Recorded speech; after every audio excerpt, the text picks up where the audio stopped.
43 లక్షల సంవత్సరాల క్రితం పుట్టిన వ్యక్తి ఇప్పటికీ ఇంకా బ్రతికి ఉన్నాడు. మన హిందూ పురాణాల ప్రకారం కొందరు కొన్ని యుగాల నుండి ఇప్పటికీ ఇంకా బ్రతికే ఉన్నారని చెబుతున్నారు. అయితే వీరు మృత్యుంజయులని, వీరికి అసలు మరణం అనేది లేకుండా ఎప్పుడు చిరంజీవులుగానే ఉంటారని పురాణాలు చెబుతున్నాయి. అయితే దేవుడి అంశగా పుట్టిన ఇతడు జన్మించి 43 లక్షల సంవత్సరాలు దాటిందని మార్కండేయ పురాణం ప్రకారం 6 నెలలకొకసారి ఒక్కో ప్రాంతంలో నివసిస్తుంటాడని చెబుతున్నారు. మరి దేవుడి అంశగా పుట్టిన ఆ స్వామి ఎవరు? మార్కండేయ పురాణం ఏమని చెబుతుందనే విచారణ గురించి మనం ఇప్పుడు తెలుసుకుందాం. అత్రి మహర్షి, అనసూయ దంపతుల పుత్రుడు దత్తాత్రేయుడు. విష్ణు పురాణం, భాగవతం ప్రకారం దత్తాత్రేయుడు శ్రీమన్నారాయణుడి 6వ అవతారమని చెబుతారు.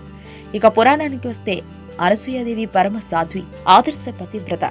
ఆమెను పరీక్షించేందుకు వచ్చిన త్రిమూర్తులు ఆమెను దిగంబరంగా ఉండి తమకు భిక్ష ఇవ్వమని అడుగగా అందుకు అంగీకరించి ఆమె ప్రాతిపత్య మహిమతో వారిని పసిపాపులుగా మార్చి వాళ్లకు భోజనాలు ఏర్పాటు చేస్తుంది.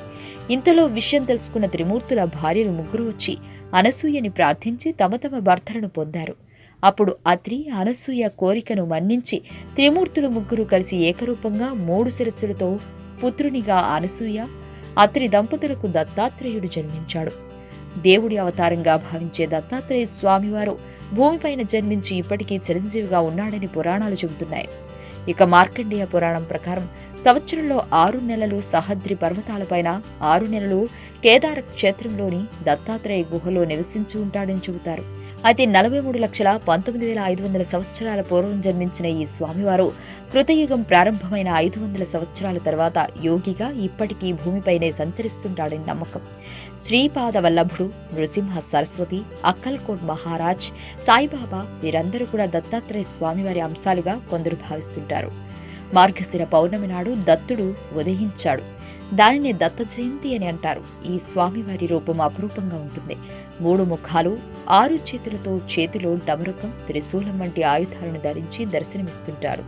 ఆ స్వామి చుట్టూ ఉండే శునకాలు వేదానికి ప్రతీకలు, గోవేమో ఉపనిషత్తుల సారాంశం.